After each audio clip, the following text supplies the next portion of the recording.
দেশের বাইরের খবর, যুক্তরাষ্ট্রের দেয়া দূরপাল্লার ক্ষেপণাস্ত্র দিয়ে প্রথমবারের মতো রাশিয়ার ভূখণ্ডে হামলা চালিয়েছে ইউক্রেন। প্রতিশোধ হিসেবে ইউক্রেনে পরমাণু অস্ত্র ব্যবহারের অনুমতি দিয়েছে রুশ প্রেসিডেন্ট ভ্লাদিমির পুতিন।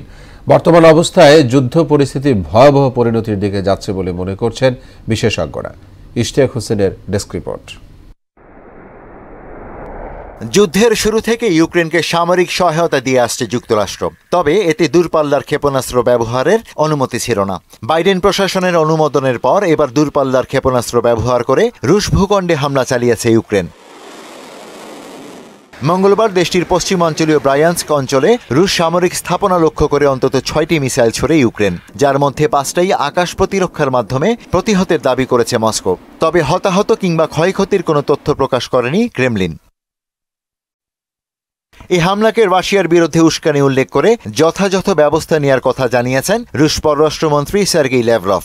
এরই মধ্যে রুশ প্রেসিডেন্ট ভ্লাদিমির পুতিন নতুন এক পারমাণবিক নীতিমালা অনুমোদন দিয়েছেন।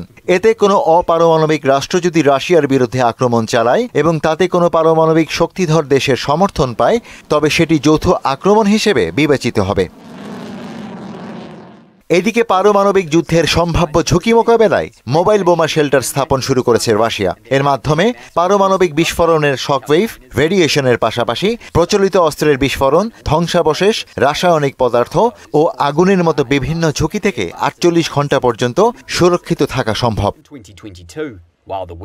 রাশিয়ার সঙ্গে যুদ্ধের 1000তম দিন উপলক্ষে নিজেদের প্রতিরোধ ও অটল অবস্থানের কথা জানিয়েছে ইউক্রেন। দখলদারদের কাছে ইউক্রেন কখনো মাথা নত করবে না বলে এক বিবৃতিতে জানিয়েছেন ইউক্রেনীয় president Volodymyr Zelensky. Ishtiaq Hossain, Mohona সংবাদ।